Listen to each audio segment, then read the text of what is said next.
And now for our weekly visit with the good Dr. Watson. Let's see if he's waiting for us. Come in. Good evening, Mr. Fogg. Oh, good evening, Doctor. Playing the phonograph, I see. Yes, my boy. And that particular melody has some very potent memories for me. Here, I'll turn the thing on. You haven't come here to listen to a Mozart sonata. You want a story, don't you, young fellow, my lad? That's right, Doctor. Well, let's sit down. All right. That's better. Now I'll tell you what. Oh, thank you, Doctor. It began in Vienna in 1889, many, many years before the insane house painter named Schicklgruber had converted that gay city into a place of fear and oppression.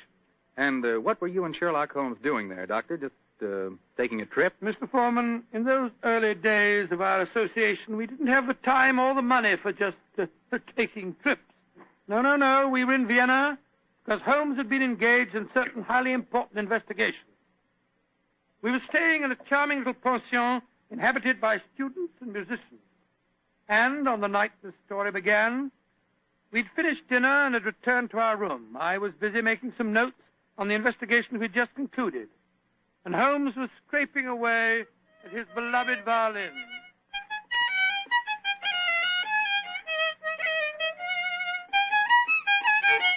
Confound it. What's wrong? Why can't I get it? Oh, it sounds very pretty to me. Pretty, really, old chap. I'm an amateur. And a heavy-fingered one at that. Listen to this. Oh, sounds like a fiddler at an Irish wake. Oh, take it easy, Holmes. Take it easy. There's no need to fling the violin down like that. What's an old chap? Why, with all your other excellent qualities, are you not a pianist? What's a piano got to do with it? In this case, everything. There's a piano in this room, and if you could play it, the Mozart sonata I'm struggling with might have some meaning. Come in. Oh, good evening, Fräulein. Wish to see me? You are Herr Sherlock Holmes. That is my name. Then, yeah, I wish to see you. I'm Leo Uhlenstein. I live here in this pension. How do you do? This is my friend, Dr. Watson. How do you do, Herr Doctor? I'm very glad to meet you, my dear lady. Fräulein Uhlenstein, may I pay my tribute to the brilliance of your piano playing? You have the exact precision of phrasing that Mozart demands. How do you know of me? Both Dr. Watson and I were present at the command performance you gave at the Imperial Court a fortnight ago. Hey, curious, I knew I'd seen you somewhere before. My friend was just expressing the need of a pianist as you walked in, young lady. Perhaps I'm two of sorry. you... I do not play with amateurs. Amateurs? Well, really... I do not mean to be rude. It's just that my life is dedicated to my professional career. I quite understand, Fräulein. And now, please tell me, what can I do to help you? I must presume you have come to see me in my professional capacity. Jawohl. That is correct, Herr Holmes. Though I realize to a great detective like you, my problem must seem quite trivial. I'm being blackmailed by a man in this pension. He is Sándor Árpádi, a Hungarian painter who lives in the studio upstairs. Sándor Árpádi. Yes, I think I've heard of him. Since 2 months now, ever since he know my secret, he's come to me for money, and today he tell me he must have 250 gulden, or he will go to the police. I have not that much money. Herr Holmes, please to tell me what I shall do. Just what hold does he have over you? My brother, Karl, he got into some trouble here, and the police were looking for him, but he ran away to München, as you say, Munich, and Sándor Árpádi knew of this. He was a friend of mine, so I thought. When this trouble come on my brother, I turned to Sándor for help. He smuggled Karl out of the country, and he turned on me for blackmail. He's a bad man. I wish he was dead. Most blackmailers are cowards at heart. I think Dr. Watson and I will call on the gentleman. By the way, does he have any written evidence of your brother's crime? Yeah, he has his address in Munich.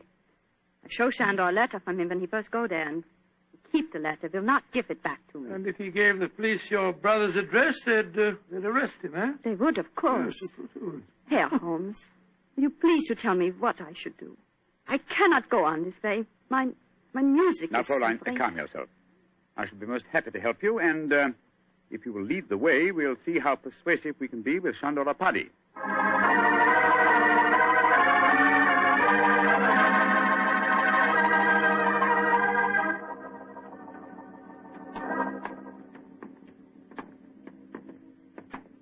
That is the studio, Herr Holmes, at the end of the corridor. I see. Now, remember, young lady, you'd better let me do most of the talking.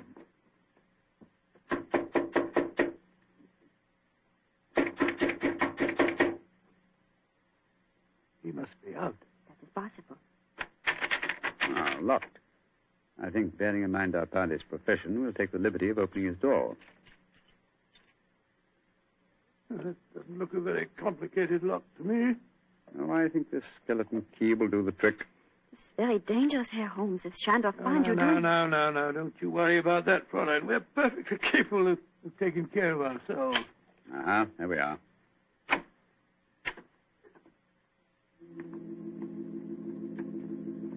Close the door behind you, will you, Watson? Can't see a thing. I'll strike a match. Oh, Gottenheimer. Quick, Scott, look at him. Slumped over his desk. Light the gas, will you, Watson? Right you are, Holmes. There. Judging from his appearance, Fräulein Ullenstein, I think Sandor Party had other enemies besides yourself. Less scrupulous enemies. He's been strangled. Look at the finger marks on his throat. Is he... Yes. His body is still warm, though. I'm afraid he's dead. I am glad. He was a bad man. Deserved to die. Watson, do you notice that the fingers of the killer have broken the skin and drawn blood? Oh, yes, so they have. Should we not communicate with the police? Before we do that, Fräulein, we must see if we can find your brother's letter. Help me move the body, will you, Watson? Lying across an open dispatch box that might contain the document in question. Right, John. Come on, my fellow. That's it. For a painter, the late Mr. Arpadi was an unusually methodical man. Everything filed here in alphabetical order. Here we are. You, Fräulein Leah Ullenstein. And the letter has the Munich postmark. I think this must be the document in question. Will you examine it, please, Fräulein? Yeah, this is the letter. Herr Holmes, how can I thank you? There's very little to thank me for. If the blackmailer were still alive, I fear it wouldn't have been so simple a matter. I wonder what other treasures this box contains. Hello? What is it, Holmes? Interesting. Extremely interesting. Look at this, old fellow. Good Lord.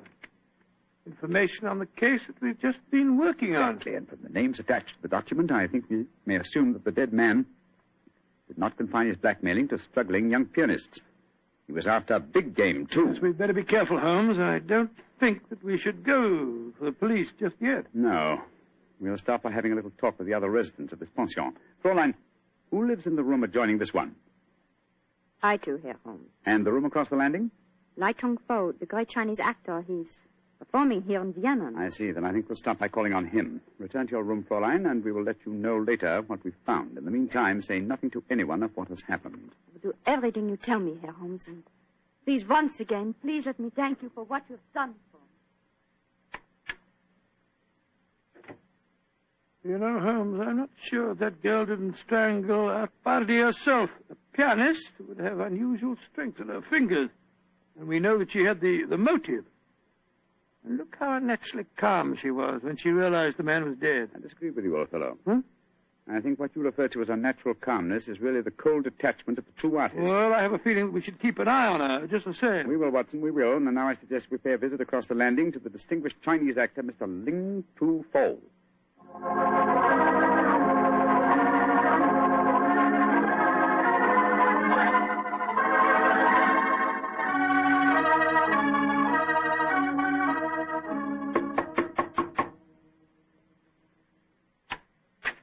Yes, please.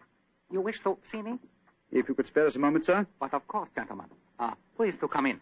My name is Sherlock Holmes. This is my colleague, Dr. Watson. How do you do, sir? How do you do? I am greatly flattered to meet you. You are not here to see me in your professional capacity, I hope, Mr. Holmes? Oh, no, not exactly. I just wanted to ask you a few questions. Please, to ask me anything. Do you know Shandor Arpadi, the painter who lives across the hall? I know him by sight. We nod to each other on the stairs. Nothing more. I see. Have you been in your room most of the evening, may I ask? But yes, I have been sitting here quietly for the past few hours, reading over the Analects of Confucius. No, Confucius. May I ask, sir, whether you heard any unusual noises this evening? Sounds of a struggle? Or a cry from the direction of Sandor Arpadi's room, for instance? I do not think so. Wait, yes. I think I did hear laced voices in there, and the sound of a cry. About how long ago was this? Oh, an hour ago, perhaps more. Is anything wrong? Has trouble come to Shandor? Sandor? I thought you said you had Only a nodding acquaintance with the gentleman. Well, he is a well-known artist. It is only natural I should call him by his false name, Mr. Holmes, even though I do not know him. Has something happened to him? I'm afraid so, but I can't tell you any more about it at the moment. Thank you for your cooperation. We shall see you again, no doubt. Good evening, sir. Good evening, gentlemen. Good evening. That fellow wasn't telling us the truth, you know, Holmes. He seemed very shifty to me. Well, where are we going now? Downstairs to the porter's desk. There's only one entrance to this house, you'll remember. The porter may be able to tell us of any unusual comings and goings in the last hour or two. Come on, old chap, don't dawdle. There's a great deal of work ahead of us.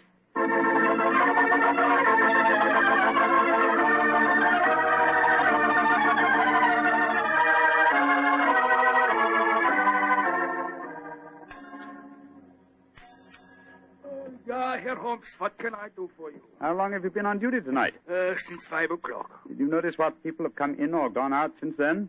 No one has gone out. Ah, splendid. And who came in? Fräulein Ullenstein came in just after 6, Oh, yes. and Herr Apperdy, the painter, came in a few minutes later. That is all. Ah. Who lives in the other ground floor apartments besides Dr. Watson and myself? There are only 2 other apartments. In the one to the right of the corridor lives Madame Janssen. She's a Swedish lady, a sculptor. And in the other? Signora Violetti, the Italian opera singer. Oh, thank you. Thank you very much. I'm much obliged to you. I'm happy to be of service, Herr Holmes. Where are we off to now? Back to our rooms? Oh, we'll call on Madame Violetti if she's at home.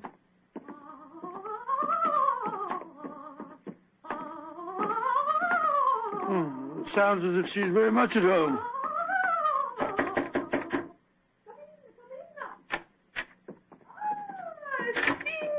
Sherlock Holmes, and he's a friend ever come to see me. Bravo! Bravissimo! I have so much wish to make your acquaintance. Sit down. No, I'm afraid we can only stay for a moment, madam. My friend wanted to ask you a few questions. Yes, Signora. I just wanted to I know... know your questions. Oh. You play the violin. I have heard you. Yes. You want to know whether the great Valeria will allow you to accompany her in a magnificent soprano aria allo so from Mozart's Il Flauto Magico. You let this answer to your question is si. Yes, madam. Forgive me, Signora, but if you don't mind... but that was not one of my questions. It was not. But I will sing it with you just the same. You flatter me, but at the moment there are other things on my mind. Signora Violetti, do you know Shandor Apperdy? By his side. That is all. He makes eyes at me, but I don't pay attention. I do not like ungallant. You haven't seen him this evening? No. I've been alone, reviewing the score at La Traviata. Yes.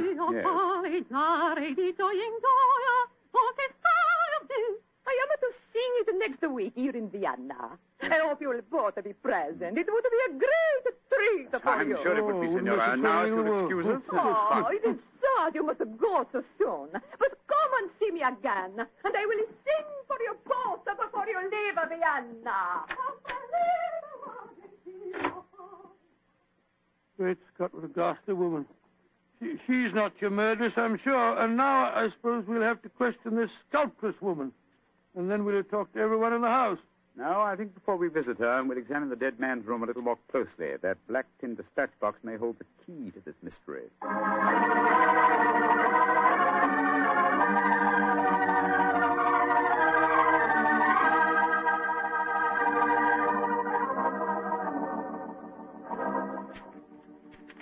Idiot. Numbskull. Why didn't I go through these papers thoroughly at first? Yes, they certainly tell an interesting story. Apperdy had obviously been blackmailing Madame Janssen, the sculptor. Yes, and also our friend, the Chinese actor, Lai Tung-fo. Then Lai Tung-fo was lying when he said that he didn't know Apperdy. Obviously. By George, 3 of the 4 people living in this house in his power. Hello. What's the matter? What have you found? Footprints in the cigar ash on the carpet. Prints of a small foot. Leading us to this closet. Somebody must have been hiding in there. Yes, very possibly. Uh-huh. Take a look at these, Watson. Strands of hair. Long black hair. Where were they? On a hook in the cupboard. Someone bracing themselves back so as to be out of sight could easily leave such evidence. I've got it, Holmes. I've got it. The long black hair, the long nails that caused the peculiar marks on Apperdy's throat, and the small footprint. It was a woman. Possibly, but which one? Fräulein Ullenstein and Signora Violetti both have blonde hair, remember? And it must be that sculptress woman. Not necessarily. Who else, not a woman, might have small feet, long nails, and long black hair? By Jove, the Chinese actress. Precisely. Come on. I hope he's still there. Come on, sir. Come on. Let's go in. Holmes, look at him. He's praying. His head's in his hands. Oh, my dear fellow, I'm afraid prayers can do him no good now. He's been strangled. Strangled with his own cue.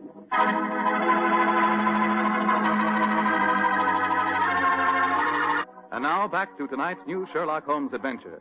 The famous pair are staying in Vienna, where they've become involved in the mysterious strangling of a notorious blackmailer.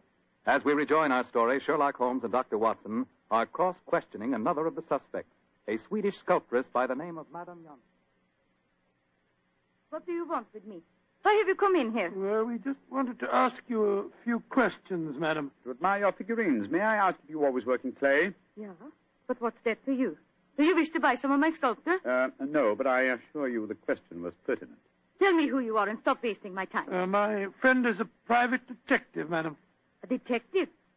Who sent you here? No one sent me here. I'm conducting an investigation of the murder of Shandor Paddy. Sandor dead. Mm-hmm. Good. I'm glad. Yes, madam, but we happen to know that you had a motive for killing him. He'd been blackmailing you. Get out of here. What right have you to come here and question me? No. Look here, madam. If you know what's good for you, you will answer our question. And if you know what's good for you, you'll get out of here, both of you. Come along, Watson. But, Holmes, you can't possibly... Forgive me, madam, for our intrusion. We meant no rudeness. You have been rude. Intolerably rude. Go away. Whatever made you back down like that, Holmes? Obviously, she's the killer. Rubbish. But her hair was jet black. Yes, but it was short hair. And didn't you notice the size of her feet? Anyway, she works in clay. If it had been marble, I might have suspected her. Upon my soul, Holmes, I wish you'd tell me what you're driving at. I've the answer to these killings now, Watson. But I'll have to prove it. I'm afraid I must work without you, old chap. Do you mind waiting for me in our room? No. Wait a minute. That may be dangerous. Wait for me in Signora Violetti's room, if you don't mind. I'll join you there as soon as my work is done. Pretend that you have returned because you were so enchanted with her voice. Oh, great Scott, Holmes, you can't ask me to be alone with that dreadful woman. Please do as I say, Watson, and don't question me. There isn't a moment to be lost.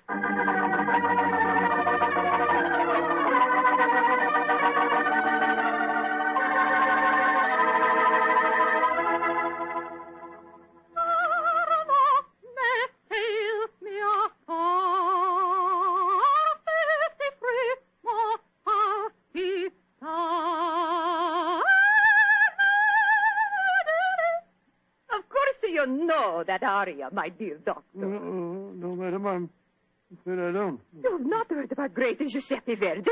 Well, yes, I heard of him, of course, but I can't identify his work. That was from a Rigoletto, you silly man. Rigoletto? Come, tell me your favorite composer. I will sing something of his just for you. I will turn the gas light down. No, don't do that. Turn the gas light down. That will be so much more romantic. Now, who is your favorite composer? Oh, I don't know that I have any favorite. What's his name? Wagner's very fine, you know. Wagner is a heavy like a most German composers. But Violatti can master him. Oh, Lord, here she goes again.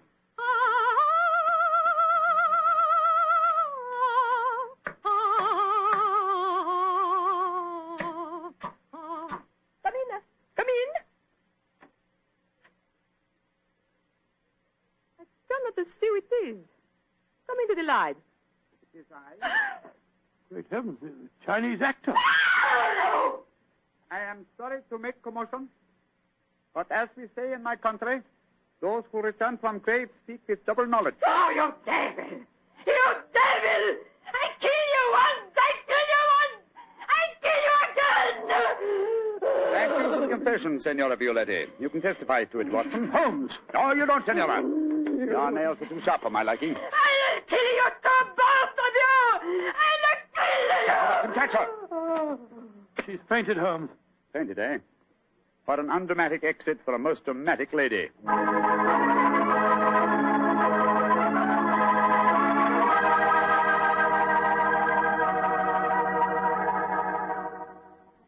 Well, Holmes, now that you've turned Signora Violetti over to the police, perhaps you'd tell me what made you certain that she was the murderess. It was obvious from the beginning that Apari was strangled by someone with long fingernails. When Lai Tung Fo was killed, it ruled him out. Then who was the woman with a motive and long nails? First of all, no. Elementary, my dear fellow. Was the woman Fräulein Ullenstein? No. Being a concert pianist, her nails were naturally short. The sculptress who worked in clay? Again, no. That would make it impossible for her to mold her delicate figurines. Therefore, Signora Violetti, by the process of elimination, was the only woman with long nails. But why did she strangle the Chinese actor, too? Undoubtedly, he witnessed the first killing. The long black hairs in the closet were from his cue. I presume that later he threatened Signora Violetti, and so he himself was strangled. I still don't understand why she strangled Arpardi in the first place. Dr. Watson, well, I think you'll find that he's been blackmailing her, too. Remember, he had documents incriminating everyone in the house except her. I think we may assume she killed him and then removed her own papers from the dispatch box. But I'd no proof, and so, well, I had to frighten her into confession. So that's why you disguised yourself as Lai Tung Fu. Yes, I borrowed the robes from his room. It was lucky that the lights were low as I entered. Yes. And it's also fortunate that to the average European, all Chinese look alike. Come in. Ah, Fräulein Ullenstein. We'll be coming in to see you in a few minutes. I've been waiting so anxiously. Is everything all right? Well, from your point of view, my dear young lady, yes. There's nothing more for you to worry about. Oh, I would like to repay you, Herr Holmes. I've done very little for you, but if you really feel that you owe me something... Yeah? Well, perhaps just this once you wouldn't mind accompanying an amateur? It would be a pleasure. What did you wish me to play? A Mozart sonata. But of course. The rondo from the E-flat, I suppose. That's splendid. Please, Fräulein. You like Mozart, Herr Doctor? Oh, very much, young lady, very much. In fact, I might say he is my favorite composer.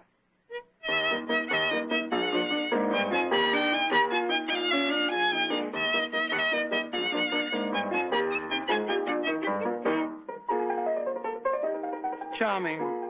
Perfectly charming. I only wish that all our adventures could end so melodiously.